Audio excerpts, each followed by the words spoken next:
If anything, 2009 was a mediocre year for films.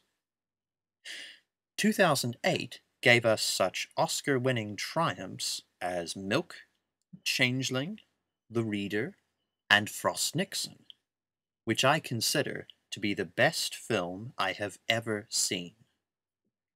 In all honesty, Frost Nixon is a perfect movie. This year, by comparison, was pervaded by simpler fare, franchise and genre films designed to boom at the box office rather than inspire or educate us.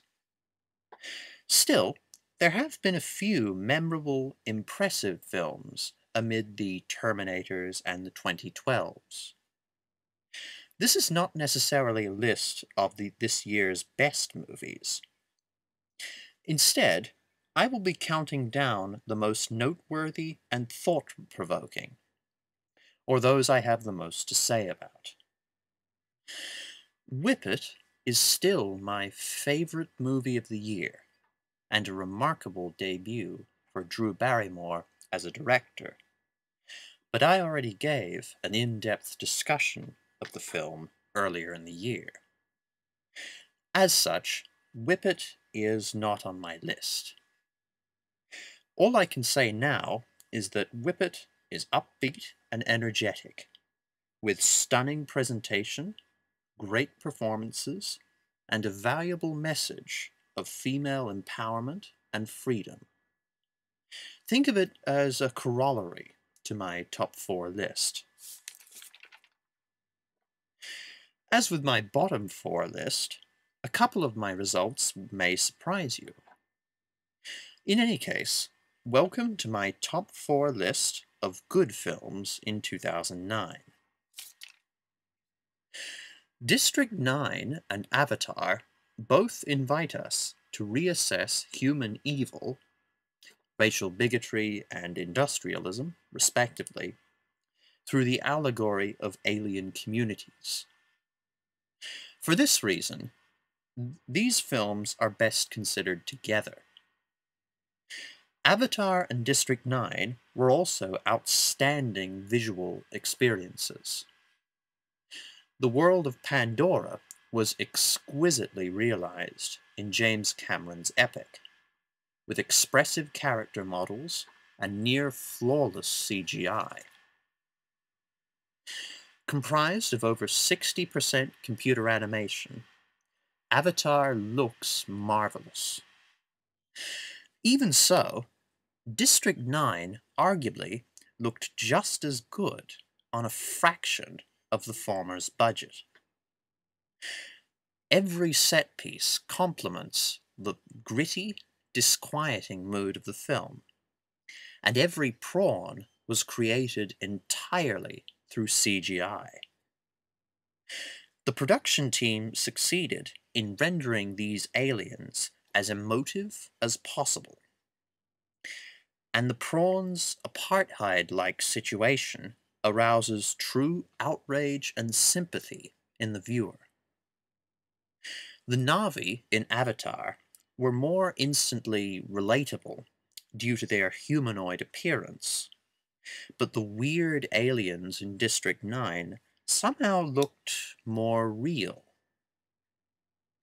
Many have accused both of these films of a lack of originality. District 9 was based upon director Blomkamp's own short film, Alive in Joburg, so this might be a moot point for District 9. I have not yet seen Alien Nation, Dances with Wolves, or Pocahontas, so I walked into Avatar and District 9 with the freshest perspective possible. And, needless to say, I was impressed with the storytelling in both instances. District 9 merged its documentary segments effectively with the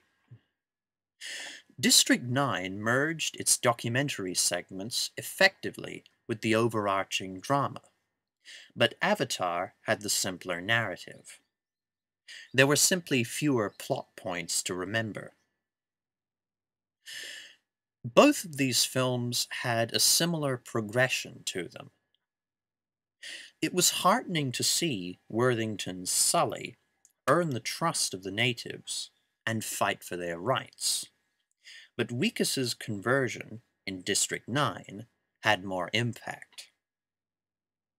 Weekas and his ally, a prawn named Christopher, are two fugitives in a life or death situation. As the film draws on, these radically different people must tolerate and understand one another in order to survive. The kick-ass finale, in which Weekus selflessly covers for Christopher, suggests that no one race is more important than any other. The concluding battle in Avatar, on the other hand, was still astronomically exciting, but little more than a conflict between two sides. Avatar is, therefore, the more simplistic movie. The human antagonists are exaggerated in both movies, and the dialogue in Avatar's human camp borders on terrible. But Sharlto Copley is a brilliant actor. Moreover, both films offer a very relevant take on racism and our past abuse of native populations.